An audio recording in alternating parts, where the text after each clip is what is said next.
Agora sim, em definitivo, com o Influenciadores aqui na TVC. O nosso convidado de hoje é graduado em Economia pela Universidade Federal do Ceará e tem especialização em Finanças pela Universidade Federal do Rio de Janeiro. Trabalhou em diversas instituições financeiras e em grandes grupos econômicos. A vasta experiência no ramo das finanças o levou à presidência do Instituto Brasileiro de Executivos de Finanças do Ceará, o IBEF. Aqui ao meu lado, Raul dos Santos Neto. Tudo bem, Raul? Seja bem-vindo ao Influenciadores. Tudo bem. Prazer tê-lo aqui conosco nesta noite. É um prazer estar aqui com você. Raul, o brasileiro já aprendeu a cuidar das próprias finanças ou não? Olha, o brasileiro, em geral, ele cuida muito mal das finanças, né? Parte por culpa própria e parte por culpa do ecossistema onde a gente está envolvido, porque você não tem nenhum tipo de programa estruturado de educação financeira desde o maternal, infantil, bom, enfim, desde a vida como criança. E aí, seguindo adiante, né, não só colégio como universidade, dificilmente você vai ter cursos de educação financeira. Você já entra direto, né, estudando matemática de uma forma isolada, né, e nas faculdades você tem acesso aos cursos de matemática financeira. Mas efetivamente você não tem uma base sólida formada desde criança que seria o adequado. Ou seja, seria preciso até mexer na grade curricular do ensino brasileiro. Você acha que seria um caminho? Olha, o MEC, ele até já induz, mas não obrigou a que as escolas tivessem educação financeira nos estágios mais iniciais. Algumas escolas já estão fazendo, mas não existe uma obrigatoriedade de que isso aí faça parte da grade curricular de todas as escolas, né? A gente já vê o movimento com relação a isso, né? A escola que meu filho estuda, ela já tem uma determinada disciplina de educação financeira para que ele tenha algum tipo de contato com isso. Mas a gente não vê isso ainda de uma forma massificada. E é preciso até que os pais tenham essa percepção da importância desde cedo de você passar a ter essa educação financeira. As crianças, elas acabam influenciando demais, né? Principalmente pelo apelo emocional, né? Sim. Porque o que acontece? No mundo de finanças, a gente tem que separar o que é desejo e o que é necessidade, né?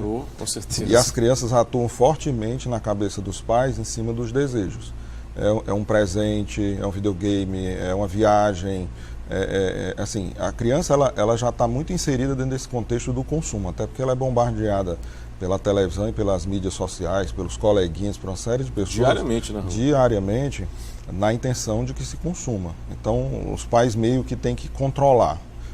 Você falou em controle aí, um dado importante para quem está em casa. Uma pesquisa da Confederação Nacional dos Dirigentes Lojistas mostra que 45% dos brasileiros não controlam as próprias finanças, ou seja, um número considerável, um número alto. O pior, o que eu vejo também, não é nem só a questão da falta de controle. A gente tem que lembrar qual é o país que nós estamos inseridos. Sim. O Brasil é um país historicamente de taxa de juro alta. Então, como diria, né, meu avô trabalhou no mercado financeiro e me dizia muito isso. Ele dizia assim, meu filho, viva a favor dos juros, não contra os juros, né? Então, dentro de um país onde você não tem uma estabilidade em termos de juros, é muito perverso você ter descontrole nas finanças. Porque se você tiver que usar recursos de terceiros, é o primeiro caminho para você ter um descontrole não só financeiro, mas familiar também. Agora, a falta de intimidade de algumas pessoas, por exemplo, com a matemática, acaba meio que contribuindo para esse resultado. Às vezes, não só controlar, como você bem falou, mas também não ter o interesse de controlar. O nível de escolaridade nosso, né, brasileiro, ele, se comparado com países em desenvolvimento e países desenvolvidos, ele é baixo, né? Aqui dentro da própria América Latina você tem Chile, Argentina, Uruguai e Colômbia, por exemplo, o próprio Equador também com um nível vamos dizer assim, de educação média até superior ao Brasil. Então o Brasil, como um país muito grande, de imenso território, né, existe um processo vamos dizer assim, de dificuldade para se chegar de uma forma capilar às pessoas, né, nessa questão da educação. E a educação financeira acaba, vamos dizer assim, nesse bojo também, né? Você sempre foi bom em matemática, Raul? Olha, eu sempre gostei de matemática. Na época de escola? Na época de escola, eu sempre fui muito interessado. Mas eu confesso a você que eu não sou eu não era o melhor aluno de sala por conta disso, mas sempre tratei a matemática com muito respeito, né? Desde cedo eu sempre gostei muito de cultivar ali o meu cofrinho com dinheiro. Nos primeiros contatos que eu tive com computadores, né? Eu já procurei entender como é que fazia uma planilhazinha de Excel. Hoje eu não sou expert nisso aí, tenho vários colegas que trabalham comigo, são muito melhores do que eu. Mas eu lhe digo que eu procuro ter muito respeito com os números, né? E muita humildade também para aprender, porque as jovens gerações que vêm por aí, elas vêm com uma carga vamos dizer assim, de astúcia, né? Muito grande. Então, com a matemática eu tenho um respeito muito grande.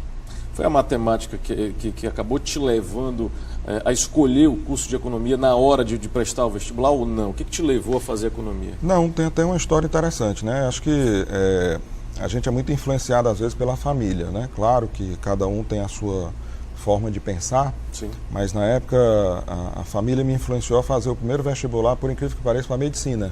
Medicina? Medicina. Completamente diferente. Completamente diferente, né? O grupo de amigos também que eu tinha na escola, vários fizeram medicina, eu acabei me engajando nessas turmas. E uma curiosidade foi que eu cheguei bem próximo, mas não passei. Não passou para o vestibular de medicina? Não passei no vestibular de medicina. Mas tinha feito outros vestibulares alternativos, né? Aí por que economia? Economia, eu já tinha uma certa simpatia por números, leio um pouco sobre economia, e o meu pai é economista, né? Como o meu avô lá atrás foi administrador de empresa e ambos trabalharam em banco. Então, de uma forma ou de outra, eu me senti à vontade depois para iniciar o curso de economia, né? Eu acho que medicina foi muito um rampante assim, da minha parte, muito influenciado realmente por algumas pessoas da família e alguns amigos. Você falou em outros cursos também. Quais foram os outros cursos? Você chegou a pensar, chegou a prestar vestibular também? Olha, vestibular mesmo, só economia e medicina. Sim. Mas eu cheguei a pensar em contábeis, cheguei a pensar em administração, né? Tinha muita vontade de fazer comércio exterior, mas na época que eu fiz faculdade, essa disciplina, esse curso não existia aqui em Fortaleza. Né? Então, como implicaria num deslocamento para fora, eu preferi ficar aqui e cursar economia. E aí, é a economia que move a tua vida? Hoje você é um cara feliz, um profissional realizado por ter lá atrás escolhido esse curso? Olha, eu acho que o curso de economia, ele permite uma formação muito eclética, né? Ele te dá boas noções de administração, ele mergulha um pouquinho, não com tanta profundidade, mas também um pouco na parte de, por exemplo, de balanço de pagamentos, então você acaba tendo uma certa noção contábil também. Ele te dá uma visão boa de negócios e talvez o que eu acho mais interessante do curso de economia seja a possibilidade de você estar montando cenários futuros. Então te ajuda muito com essa questão do planejamento. Talvez isso seja o que mais me atrai no campo da economia. Ou seja, estudar também a chamada previsibilidade. Previsibilidade. Que muita gente não gosta, né? Porque diz assim, coisa horrível é uma previsão do economista, porque boa parte não acontece, né? Mas infelizmente é porque você lida com muitas variáveis, né? Então montar cenários não quer dizer que aquele cenário vá acontecer, mas ele serve para exercitar, por exemplo, se você vai para o mercado privado, montar cenários para frente ajuda muito a definir o plano de negócio da empresa. Como também montar cenários no âmbito governamental serve para dirigir as políticas públicas, né? De evolução no que diz respeito até orçamento, e isso implica numa série de outras coisas, como educação, saúde, segurança e por aí vai. E a gente está falando de um curso muito dinâmico, que está em constante atualização, digamos assim. Quando você pega uma grade curricular do curso de economia, é uma grade que está sempre sujeita a mudanças. É verdade. Pra você ter ideia, na minha época eu fiz 2 cadeiras de economia marxista, né? Que na época ainda se falava muito nesse tema, né? Mas de uma forma ou de outra, não é que esse tema ficou para trás, mas hoje ele faz mais parte da história do que propriamente da vida atual. Então é importante você continuar tendo esse tipo de conhecimento, mas o foco hoje do curso de economia é mais para a linha de negócios, ele está enveredando mais para uma linha prática.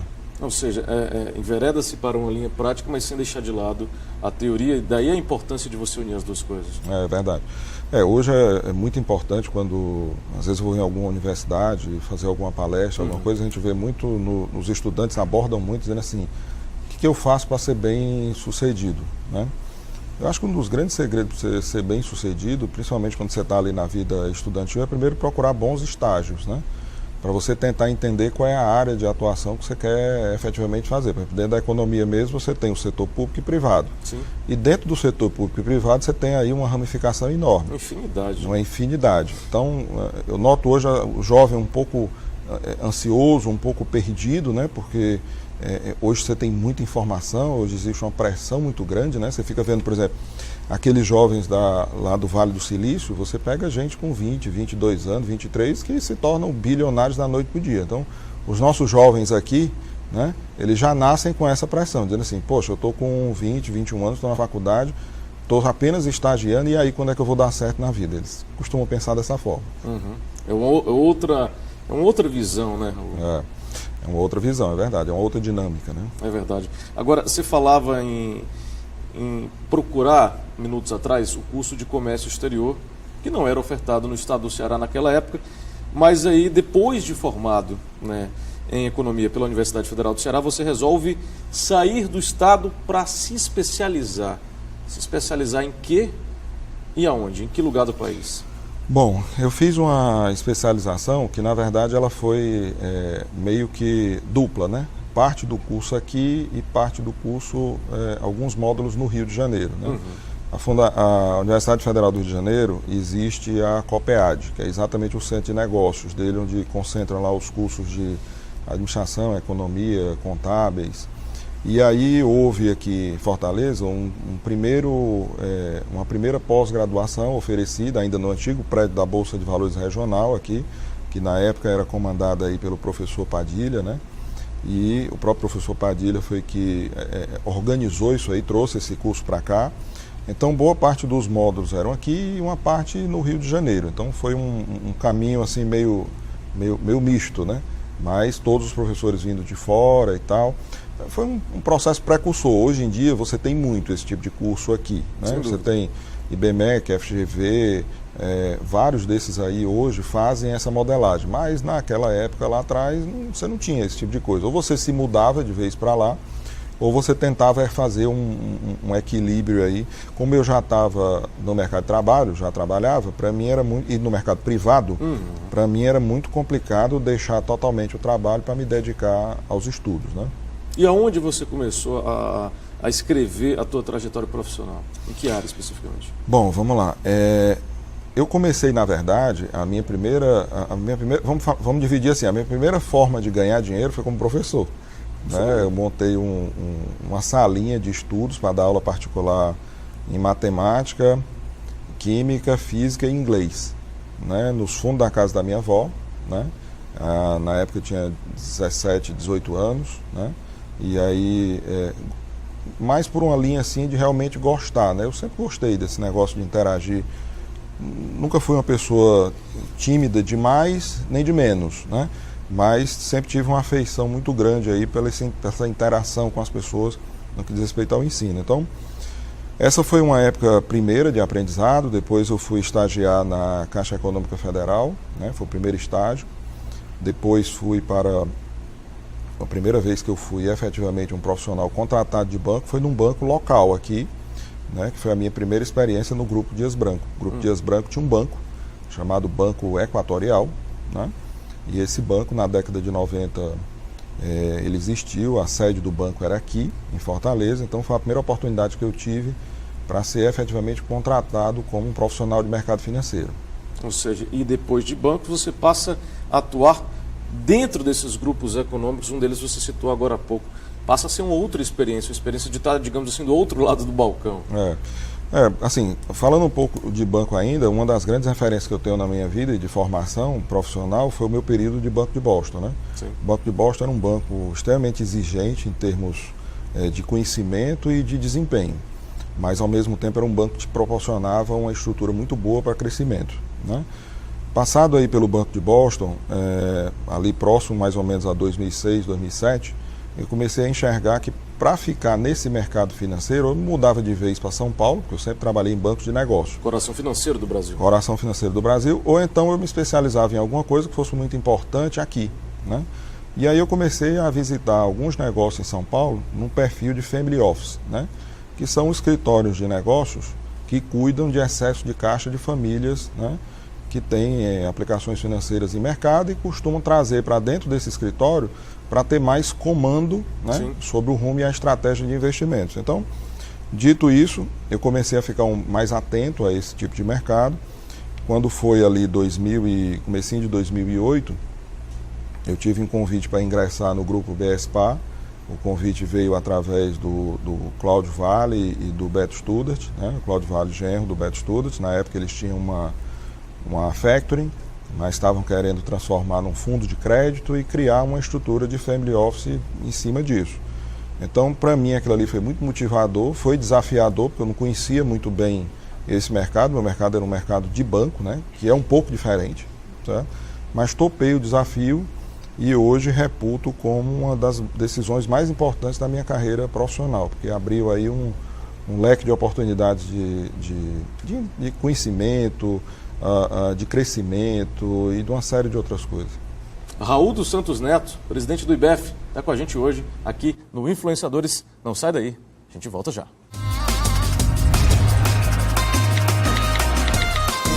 E o Influenciadores está de volta, hoje recebendo o economista Raul dos Santos Neto, presidente do IBEF, o Instituto Brasileiro de Executivos de Finanças. E aí muitos executivos nos assistem nesse momento, Raul, mas para que a gente explique para o grande público que nos assiste, qual é exatamente a missão de um executivo de finanças dentro de uma empresa?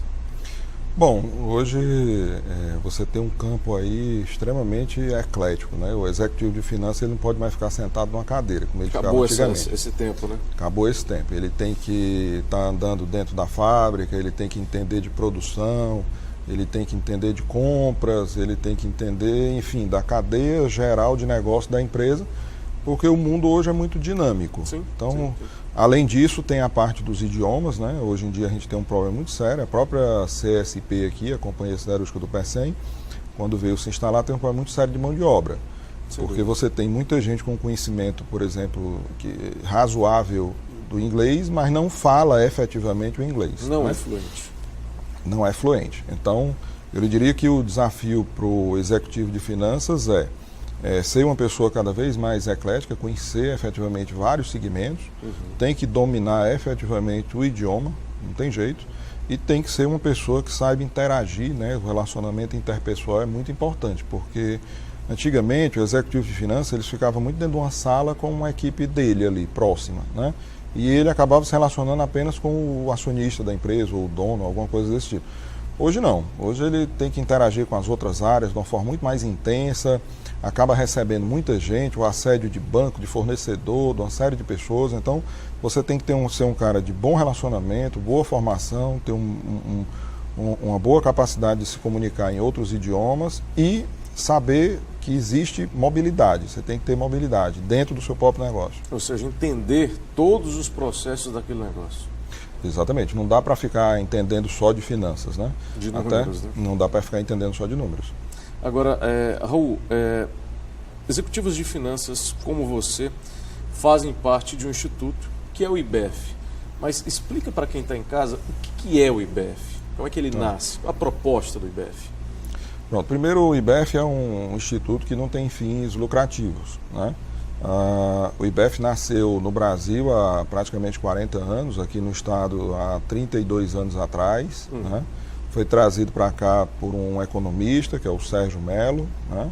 Ele foi que fundou o IBEF aqui. O IBEF já teve aí uma série de atividades e de presidentes e diretorias ao longo desse tempo todo, né? Começou, vamos dizer assim, dentro de um grupo pequeno e passou a estar um pouco mais abrangente. Teve seus altos e baixos, como tudo, né? Épocas de maior exposição, épocas de menor exposição.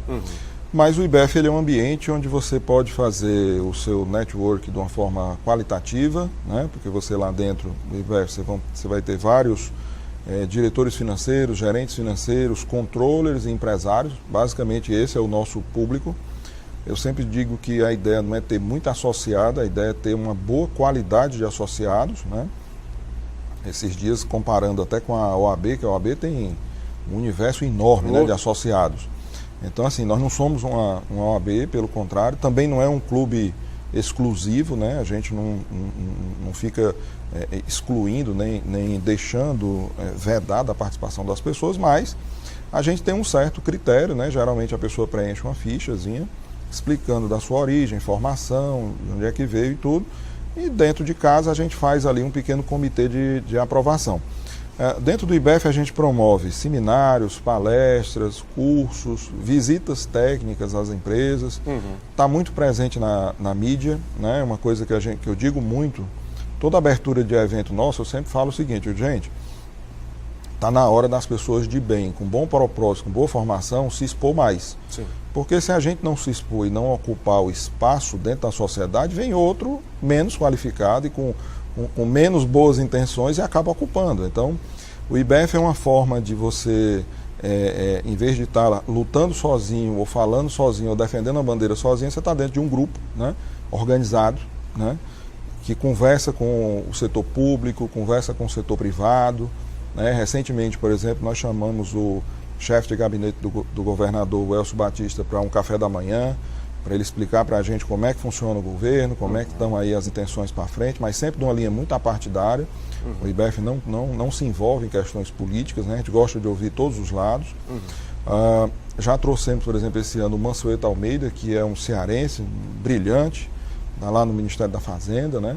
Está como secretário do Tesouro Nacional atualmente, cotado aí de repente para permanecer aí nos quadros do governo.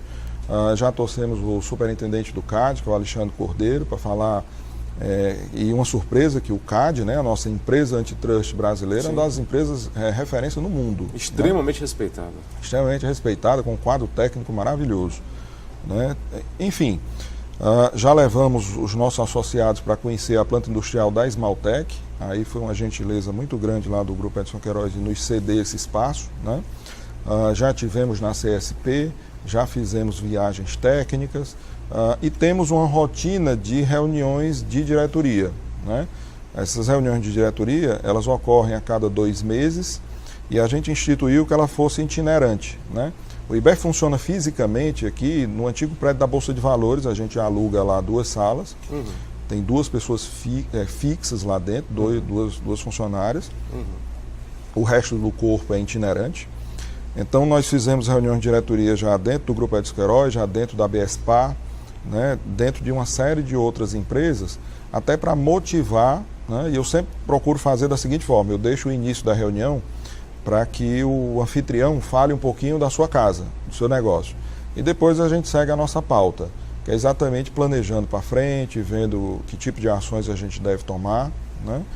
E agora, nesse momento, a gente está bem próximo aí do maior evento que a gente realiza no ano, que o pessoal considera o Oscar do mercado financeiro, né, muito prestigiado, que é o evento O Equilibrista, que vai acontecer agora no dia 13 de novembro, lá no Hotel Gran Marquis, às 7h30 da noite. A gente vai falar mais sobre o Prêmio Equilibrista no terceiro bloco, mas antes disso, eu queria até que você falasse que o próprio IBEF se declara como uma entidade de utilidade pública. Explica um pouco melhor essa utilidade pública do IBEF. Pronto.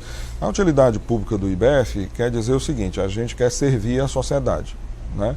Eu vou dar um exemplo, por exemplo, para que as pessoas entendam. Recentemente nós fizemos uma cartilha de educação financeira para a criança.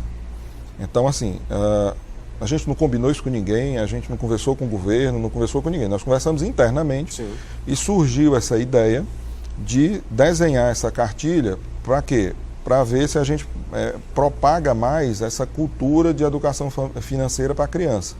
Então, esse é um exemplo, por exemplo, de algo que o IBEF está pensando em fazer e deixar como legado para a sociedade como um todo. Ou seja, aí você fala uma cartilha para crianças, para escolas públicas e privadas.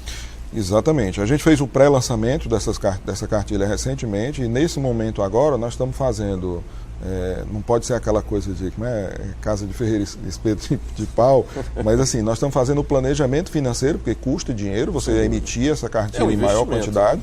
Então nós estamos fazendo o projeto financeiro que dá suporte para que a gente possa emitir uma quantidade maior de cartilhas e chegar a um público também maior. Tá. Agora, o IBEF, ele, como o próprio nome está dizendo, é um instituto brasileiro e ele não está presente, obviamente, só no estado do Ceará. Onde mais o IBEF está presente? Olha, aqui na região Nordeste, nós temos IBEF no Ceará, Pernambuco e Bahia. Os maiores IBEFs a nível Brasil são de São Paulo e do Rio de Janeiro. O do Rio de Janeiro tem uma veia muito interessante, ele está muito voltado para cursos, né? Então ele tem uma grade de cursos muito forte. A gente se parece mais aqui com o IBEF de São Paulo. O IBEF de São Paulo está mais presente em discussões junto à sociedade, seminários, palestras.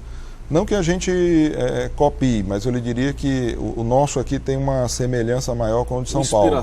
Uma inspiração maior com o de São Paulo. A gente criou um determinado programa aqui que chama IBEF Mulher, que é exatamente para atrair a executiva mulher e empresária para dentro dos quadros do IBEF. Isso era um programa que já existia em São Paulo. Aqui faltava o quê? Vontade, efetivamente, de criar e a gente encontrar a pessoa certa.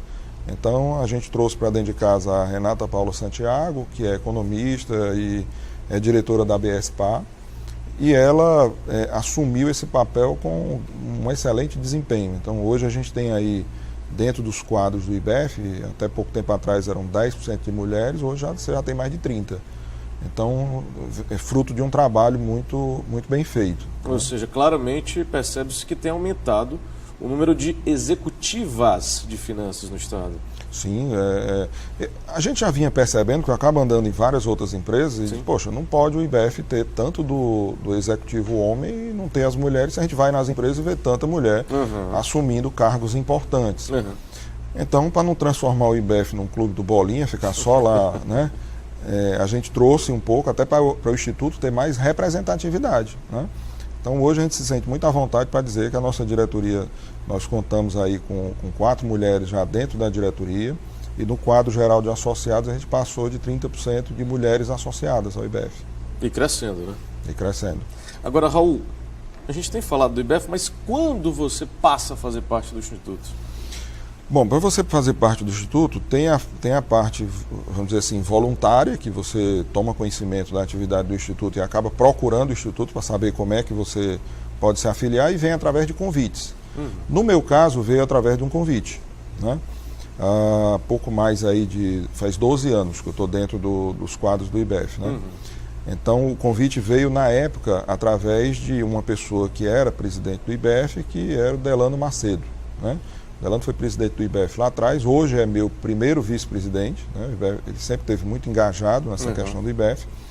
E eu aceitei de pronto, passei a entender melhor, né, a importância de você estar dentro de um grupo desses aí, até para você ter onde discutir um pouco mais, trocar experiências e procurar fazer com que ideias suas elas prevaleçam dentro de um contexto hoje que é muito...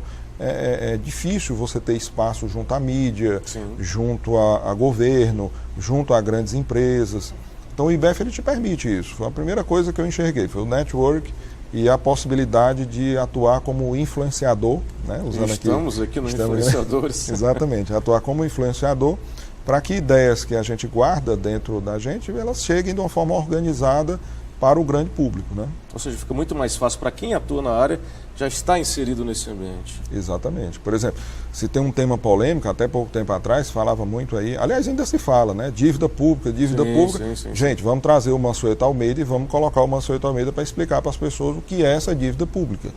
E toda vida que a gente traz um palestrante, ou convida alguém, ou provoca uma discussão, sempre pedimos para que essa pessoa comece de um nível mais básico e vá evoluindo para que o público que esteja ouvindo, quer seja em casa através de uma televisão ou de alguma mídia social, ou quer seja presencialmente, que todas as pessoas possam acompanhar. Porque muitas vezes nos eventos da gente, eu já vi, por exemplo, dono de hospital em evento da gente. Então, assim, o cara que é dono de hospital, não necessariamente ele é um cara especializado em finanças. Ou seja, ele tem que ter acesso a uma linguagem mais acessível. Exatamente. É uma preocupação que nós temos, né? Não é criar um ambiente fechado, onde a gente se conversa ali com uma série de termos técnicos, você sabe que no mercado financeiro tem muito, né? No próprio escritório que eu sou sócio hoje de trabalho, ontem eu ouvi uma estagiária falando, dizendo assim, olha, nos 2 primeiros dias que eu cheguei aqui, vocês falavam, eu não sabia nem o que vocês estavam falando. Então tem muito disso, né? Quando você entrou no IBEF, você ainda era funcionário de uma empresa? Quando eu entrei no IBEF, eu estava atuando no Banco Safra. E aí, em que momento da tua vida você percebe que, né, tem aquele estalo, opa, preciso abrir o meu negócio, a minha empresa? Essa ideia, ela foi muito estimulada por um empresário local, e eu acho que eu devo muito a ele, que é o empresário Beto Studart, né? Eu me lembro que uma das primeiras conversas que eu tive com ele, trabalhando ao lado dele, ele disse assim: Raul, você precisa aprender a ser empresário, né? Porque a gente que está no mercado financeiro, por mais graduado que você seja, dentro de um banco, você tem uma vida muito limitada, porque você tem muita gente para fazer algo por você, e você acaba não entendendo detalhes de, por exemplo, uma discussão com uma área de TI ou com um contador. Você participa disso aí, mas participa de uma forma muito en passant, superficial. Né? Superficial. Então, eu acredito aí esse incentivo inicial que começou aí em 2008, né?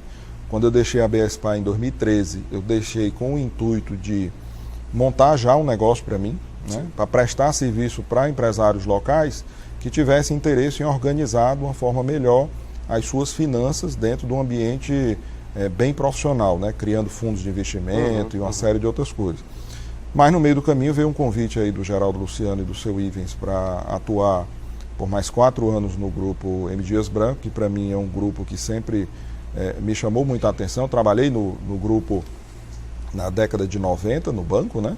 E de uma forma ou de outra eu aceitei de pronto, né? E passei 4 anos lá, e só recentemente, né, 2018, foi que eu pus em prática aí o meu plano de ter o próprio negócio. Então você está no primeiro ano da tua empresa? Está no primeiro ano da minha empresa, né? Hoje eu tenho uma empresa em sociedade com o Aride Saneto e o Bruno Girão.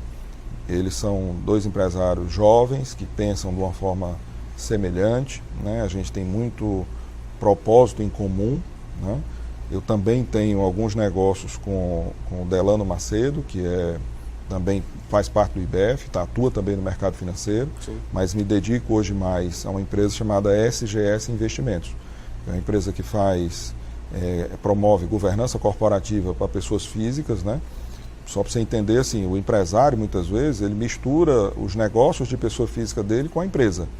Então, um dos objetivos da nossa empresa é exatamente tirar esse movimento da pessoa física de dentro da empresa e trazer para dentro da nossa, né? Para que a gente faça e ajude a ele gerir melhor as suas finanças pessoais, né? Para que ele possa, no dia a dia, se dedicar melhor ao seu principal negócio. Isso é uma coisa que a gente faz bastante. Nós estruturamos fundos de investimento, desde fundos de crédito, como os famosos FDICs, né? Que são fundos de investimento de direitos creditórios, até fundos mais sofisticados, como fundos de participação, que são os FIPs, fundos multimercados, se for o caso até algum fundo offshore, né, também. O economista Raul dos Santos Neto está com a gente hoje aqui no Influenciadores. Não sai daí, a gente volta mais no próximo bloco com Influenciadores aqui na TVC.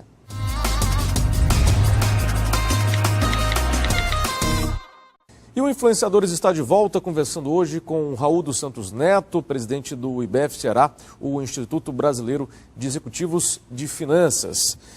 O IBF que nesse mês, na verdade nessa próxima semana, né, entrega um importante prêmio. Que prêmio é esse, Raul? Bom, nós vamos entregar o prêmio Equilibrista, né, que é a principal comenda dentro dos quadros do IBF. Ele premia, na verdade são 2 prêmios. Tem o prêmio Equilibrista, que é para uma pessoa física, que pode ser um empresário ou um executivo, né? Não necessariamente um executivo da área de finanças. Preferencialmente sim. Mas se você tiver alguém que se destacou na sua área e que repercutiu na área de finanças, ele também pode ser eleito a esse prêmio, né?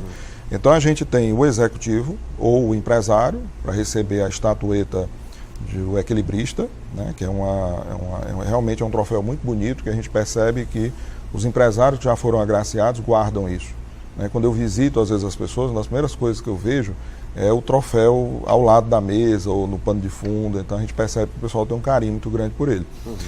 E o outro é a empresa padrão, né, que foi durante o ano de 2000, por exemplo, agora 2018, na opinião dos nossos associados, qual foi a empresa que mais chamou a atenção. Quando eu falo chamar a atenção, envolve vários aspectos. Envolve a parte de imagem, que aí tem a ver com compliance, né? Aquela empresa que respeita seus fornecedores, tem bom relacionamento com o cliente, tem uma boa imagem.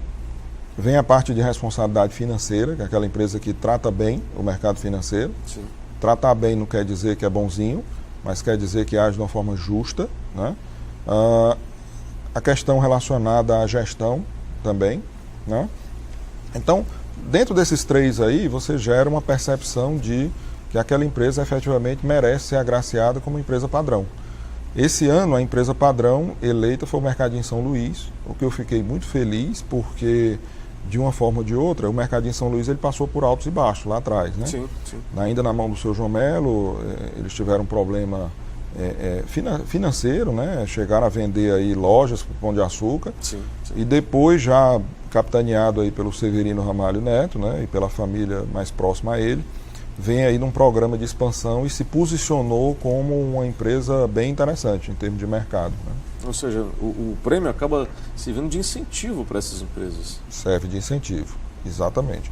Com relação à pessoa física, esse ano a gente elegeu aí o Ari de Sá Neto, né? Dentro dos associados nossos, né? A gente voltando aqui a falar um pouco como é que funciona esse prêmio, né?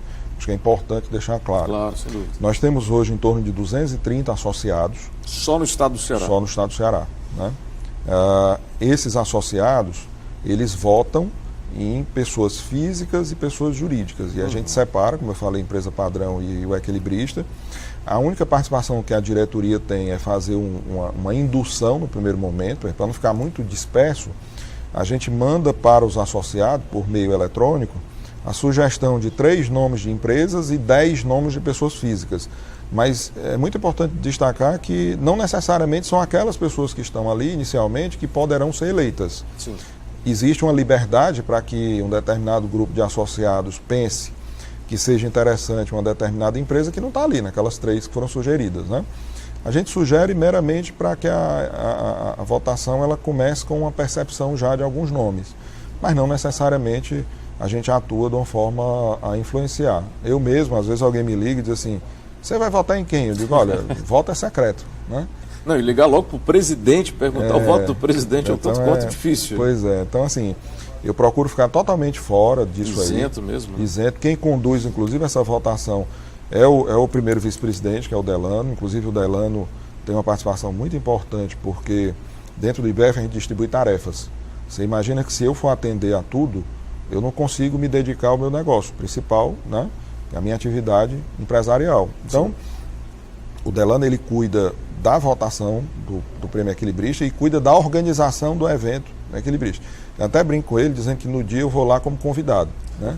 Então, que para mim me deixa extremamente confortável. Historicamente ele assumiu essa missão. Então, eu lhe diria que entra presidente, sai presidente, e ele continua muito afeito a organizar este grande evento. Será lá no Gran Marquise, na terça-feira, dia 13 de novembro. Portanto, daqui a exatamente uma semana.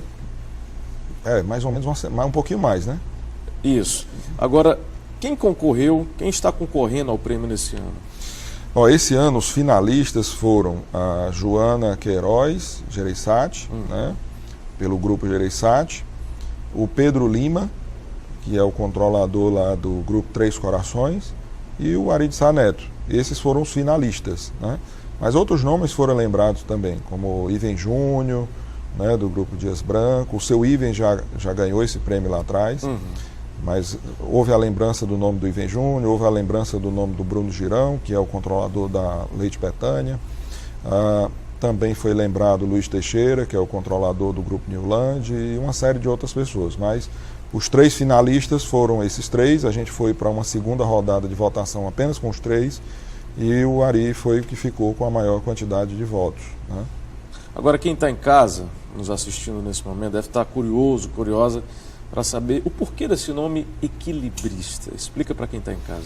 Bom, primeiro, a estatueta que se ganha, ela realmente tem quando você olha para a estatueta, você já percebe que é um equilibrista, porque é uma pessoa tentando se equilibrar em cima de uma roda, né?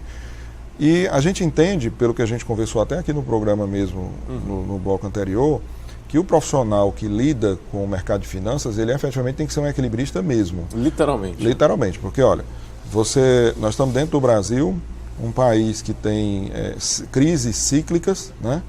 a grosso modo, a cada 5, 6 anos a gente entra numa crise, né? Umas maiores, outras menores. Sim. Essa agora é enorme e longa. Mas na década de 90, durante os 10 anos, a gente teve crise da Ásia, crise da Rússia, crise da tequila, crise do próprio Brasil. Então, assim, a cada ano a gente tinha uma crise, né? Só que pequena, passageira. Então, o profissional de mercado financeiro ou empresário que se dedica a isso, ele tem que ser um verdadeiro equilibrista para ele se manter numa linha altamente competitiva, com bom desempenho, né, com uma boa imagem e trazendo resultado para dentro do seu negócio, não só para a pessoa, né? Quando a gente elege o equilibrista, mesmo sendo a pessoa, a gente olha muito a capacidade que aquele indivíduo teve de gerar resultados para o ambiente onde ele convive. Então, por exemplo, no caso do Arid Sá Neto, ele é CEO do sistema Arid Sá, do SAS, né? Ele é controlador da empresa chamada Arco. Abriu capital na Bolsa de Nova York, no Nasdaq. Sim. Então, assim, primeira informação, ele foi o primeiro brasileiro a capitanear um processo desse. Então, foi a primeira empresa brasileira, cearense, a fazer isso. Outra coisa, apesar de vir de uma família de empreendedores no ramo de ensino, ele criou uma forma nova de fazer negócio, que é exatamente essa plataforma tecnológica de ensino, Sim. que em menos de 10 anos se transformou numa empresa exponencial. Emprega hoje mais de 800 pessoas. Então, ao longo disso, já foi investido por um fundo americano lá atrás, que é o General Atlantic. Então, você vê a capacidade de impacto dessa pessoa para o nosso estado e para o país, né? Então, geralmente a gente observa isso, né? Por exemplo, lá atrás o Beto Student ganhou esse prêmio. Sim. O Beto ele podia ter vendido a Agripec lá atrás e ter ficado em casa, conferindo o saldo bancário, ter contratado ali uma equipe pequena para administrar o dinheiro dele. Mas o que ele resolveu fazer? Montou fundo de investimento, foi para o mercado de crédito, montou uma construtora, montou uma fundação, foi para o ramo de tecnologia. Então, são pessoas que realmente chamam a atenção para a proatividade, para estar querendo liderar, protagonizar. Sim. Então, Sim. o Prêmio Equilibrista está muito ligado a isso. Ou seja, e o prêmio acaba sendo também, Raul, uma maneira de incentivar o mercado, até para que a gente tenha cada vez mais gestores mais preparados, mais eficientes? Sim, eu ouço muito, né, aí de bastidores da informação aqui, tem muita gente que diz assim, que pena, eu não ganhei o Prêmio Equilibrista. Como é que eu faço para ganhar o Prêmio Equilibrista? O que, eu faço ano que vem? O que eu faço ano que vem para fazer isso, né?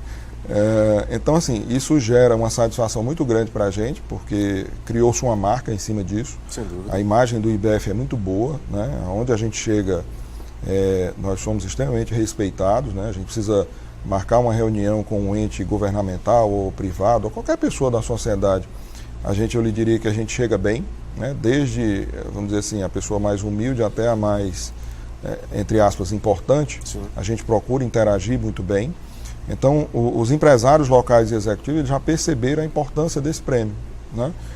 Como uma forma de chancela de que efetivamente, de uma forma qualitativa e profissional, aquela pessoa se destacou, né? O nosso prêmio ele não tem uma característica social, ele não é um prêmio de sociedade, ele é um prêmio profissional, ele é estritamente profissional. Então a gente não costuma premiar muito.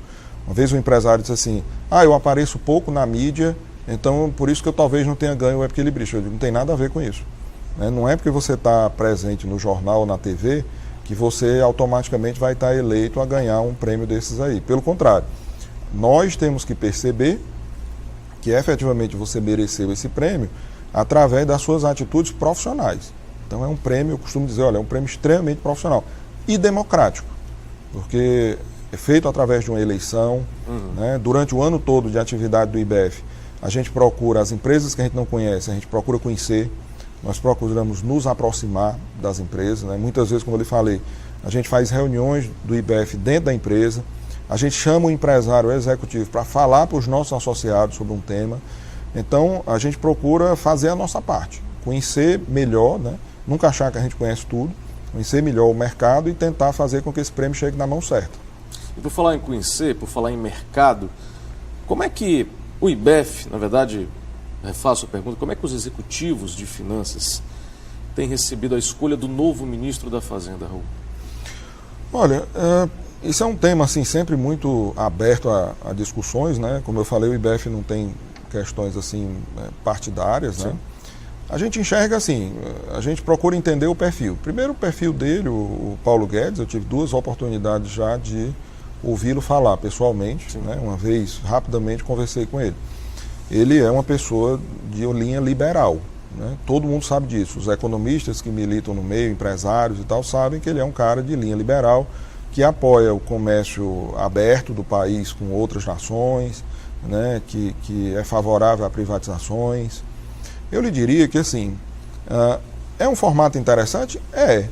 Mas a gente precisa esperar efetivamente ver como é que esse plano vai se situar na prática, né? Ou seja, há uma certa expectativa, uma certa ansiedade do mercado para essa nova política econômica que será implantada no Brasil a partir de janeiro?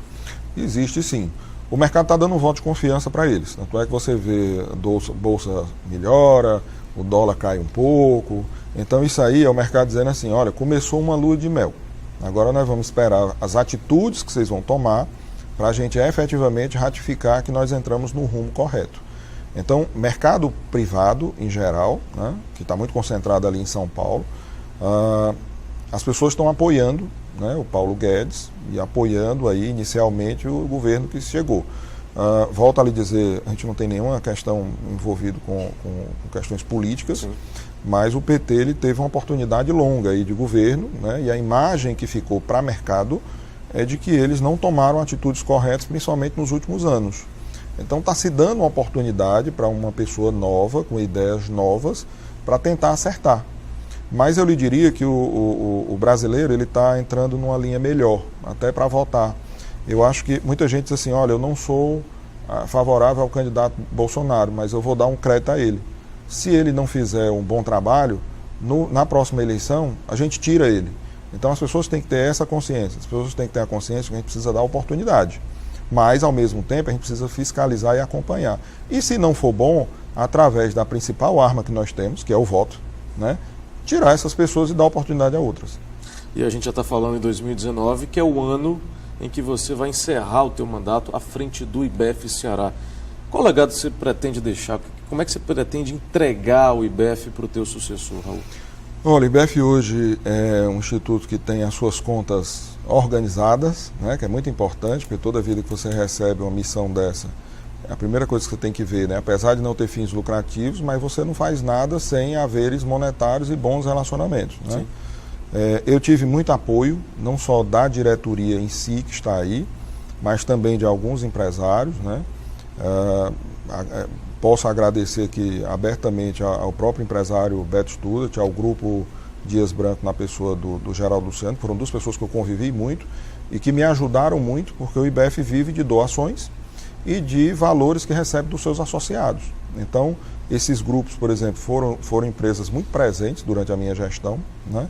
Então, o Instituto está com as contas azuis, né? Com as contas em dia. Eu acho que a imagem do Instituto ela ganhou um brilho adicional, e aí não tem nenhum demérito em relação aos meus antecessores, acho que tem a ver com o momento de vida, né? Eu mesmo sempre estive ali dentro dos quadros do IBEF, mas nunca me expus muito, resolvi me expor, e na hora de me expor eu procurei fazer o melhor possível, né? A gente cresceu a diretoria, trouxe gente nova, ideias novas, então dentro dessa linha a gente acabou tendo um nível de exposição maior. Então hoje a gente tem mais facilidade de arrumar patrocínio para evento, a gente tem mais abertura nas redes sociais, na mídia em geral. Então, enfim, eu acho que a marca sai um pouco mais valorizada. Esse talvez seja aí o maior legado, e preservado a imagem. Porque eu acho que uma das coisas que a gente mais cultua dentro do IBEF é ter uma boa imagem, é ser correto, é agir da forma correta e justa. E a gente está encerrando o Influenciadores de hoje, mas antes eu tenho uma última pergunta para te fazer. Quem influencia Raul dos Santos Neto? Olha, a primeira influência que eu tenho diretamente é da minha linhagem familiar, que são meu pai e meu avô, que tem o mesmo nome que eu tenho, os dois se chamam Raul. Eles contribuíram muito para a formação do meu caráter, né? Em termos de mercado aqui local, eu sempre me inspirei muito em alguns grandes executivos, né? Para não ser injusto, eu vou falar de um, mas que esse seja representado por outros, né? Que é o Geraldo Luciano, de Mato Júnior, né? Eu acho que ele talvez seja o executivo de maior expoência hoje aqui no nosso estado, né? Um cara extremamente eficiente. E também me apoiei muito em forma de pensar e de agir de dois empresários, Ivens Dias Branco e Beto Studat, né? Beto Studat pelo empreendedorismo e pela exposição, porque ele é aquele empresário que sai da zona de conforto, se expõe mesmo, né? Muita gente critica, mas eu acho que ele faz isso em prol da sociedade como um todo, né? E o seu Ives Dias Branco como grande estrategista, como um homem sereno e ao mesmo tempo empreendedor e eclético, né? Que sabia falar de vários assuntos, né? Ele era um cara que, de uma forma ou de outra, pelo que eu convivi com ele não falava só de alimentos, que é o ramo principal dele, né? Pouca gente sabe, mas eles têm atuação no ramo de hotéis, no ramo de cimento, no ramo portuário e numa série de outros. Então, ele sempre foi um homem que teve uma habilidade e um saber assim muito natural e com muita humildade. Então, eu acho que essas pessoas aí, elas contribuíram profissionalmente para a formação do que eu penso hoje, do que eu quero para frente. E eu te agradeço pela presença hoje aqui no Influenciadores. Obrigado. Raul dos Santos Neto, economista, presidente do IBEF Ceará, o Instituto Brasileiro de Executivos de Finanças.